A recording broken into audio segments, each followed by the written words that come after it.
नमस्कार, बोला ना. अहो ऐका ना, हा. नेत्यांना बोलायचं तुमच्या बरोबर. का हो? एक अरे. मिनिट, नाना पण आहे. एक मिनिट थांबा, अहो 2 मिनिट. ऐका ना, काय एक मिनिट, नाना सांग, बोला ना. हा, द्या नानांक, द्या नानांक. हॅलो. हा नाना, बोला ना. नमस्कार.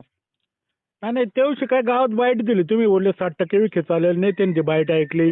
त्या राहुल जावरे वकील अहो, वगैरे तिथं त्यांच्यावर सगळी दाखली. बसली होती. हं, हं. सगळी बसली होती. आता ते चोरे सर आलं म्हणले बोला. त्यांच्या अगोदर चर्चा झाली. म्हणलं चालू शकतं अहो बुवा, गणेश, 60% ऐका ना, गणेश हा. चौरेने मला लगेच फोन केला. नाना, नाना काय बोलत होते, मी तीन गणेशला सांगितलं. तीन कोल्हापुरी कॅटेगरीचे कामं चालले. कळस पाडेल रस्ता दिलाय, नांदूर सांगितलं पाटा ना रस्ता ते. दिलाय. तुम्ही सांगितलं. कॅटेगरीचे बोलले नाही. विखेचे आई नावा, आम्ही त्याला गोळ्या झाडणार आहे. पण नेत्यांबद्दल जो मारुती, गावात आपल्याला मध्ये काय बोलला करायचं ना, ना, ते ते बोलले ऐका ना, आपलं काय. नेत्यांबद्दल जो गावात बोलल ना, त्याची आम्ही हा. गांड मारणार. मी नेत्यांसामने सांगितलं. नेते बोले तुकडेवाले विखे आहे, 50 वर्ष आमच्या गावात कधी आला नाही म्हणलं. हे टमकी वाद होता बोललो ते ना माहिती. आपण, ते आलेच नाही म्हणलं. नाही नाही नाही, तू बोलला तुझं नाही, पण तू ज्यावेळेस 60% आणि 40%ची वार्ता केली ना, तो मला गणेश चौरेनी सगळ्या क्लिप व्हायरल केली. तिने त्याने ऐकली, मी नाही ऐकली. तुमचं काय म्हणणं? माहिती आता ते सगळी होती तिथे, ते बोलले आता सगळी ते सुनील होता. सुनील नाही नाही, बोलला. बाकीच्या 70-75% त्यांच्या आहे ना, त्यांची कामं आहेत. विक्याचं काय घंटा आहे ते पण पीडब्ल्यूचं काम आहे. कळस ते चौपला रस्ता आहे ना, हा विक्याचा नाही, हा पीडब्ल्यू मधलं काम आहे. नेत्यांची ऑर्डर पण दाखवली.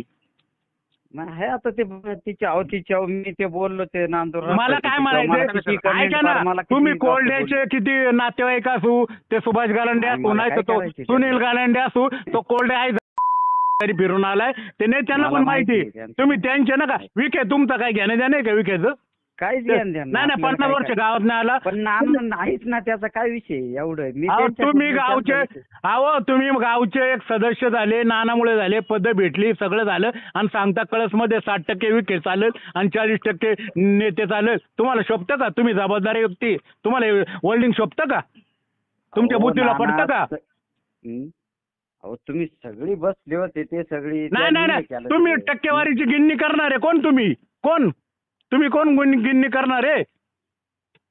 60% विखे चालेल, 40% नेते चालतील, हे तुम्ही सांगणार कोण होते? काय तिथे चर्चा झाली त्यांची, ते मी जी पार्श्वभूमी तुमची नाही. तुम्हाला सदस्य होते, ग्रामपंचायत उपसरपंच होते, जबाबदार व्यक्ती तुम्ही ना. तुम्ही असे घाण बोलायचं नाही. नेत्यांची आज एवढी कामं चालली, विखे नाही, आणि कधी 50 वर्ष आमच्या गावात आला नाही. तुमचं काम नाही, तुम्ही जबाबदार व्यक्ती. एका दारू प्यानार बेवडा बोलला ती वेगळी गोष्ट आहे. तुम्ही जबाबदार व्यक्ती, तुम्ही का बोलते?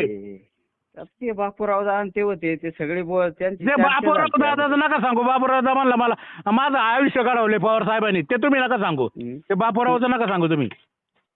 सगळी होती तिथे, माझा काय नाही, तुम्ही 60% 40 गिनती का गेली? कळस मध्ये 60% हा चाललेलं आणि 40% तो झालं. ते म्हणले असं होऊ शकतं का? म्हणून होऊ शकतं बा, 60-40 हे होऊ शकतं. त्याचं काय सांगता ते कोणतं होऊ शकतं. एक वेळ यांचं किंवा यांचा असा विषय होऊ शकतो. असं आहे. आपण थोडं डायरेक्ट बोललोय. तुम्ही त्या विख्यात चोराला 60% कळसा लोक हे म्हणतात. मला ते नाही म्हणायचं. असं नाही ना. तू बोल ना, 60% विख्याला वोटिंग पडेल, त्याला 40% पडेल. तुझा क्लिप आहे ती व्हायरल आहे. ते होऊ शकतं असं. त्यांनी ते पूर्ण ते हे पुढे. अरे तो शांताराम गलांडे, राजाराम गलांडे उद्योगपती, तो म्हणला हा उपसरपंच आहे, हा जबाबदार आहे, हा काय लायकीचा माणूस आहे. नाना याला बुक्का तुम्ही लावलाय म्हणला. तो राजाराम उद्योगपती आहे, तो कधी नेत्याने एवढं कामं दिलं, या माणसाला शोभतं का? म्हणला विखेचं काय याचं बॅन धरलंय का? यांनी सांगतो का विखे 60% चालेल, याला शोभतं का? उपसरपंच आहे. राजावर गलांडेची फोन आहे, केली माझ्याकडं. मला या माणसाला शोभतं का? म्हणला काय बोलावं? हा, तो उद्योगपती, तो राजकारणी माणूस नाही. हा, हे शोभतं का तुम्हाला? हॅलो, नाही तुम्हाला शोभत नाही ते.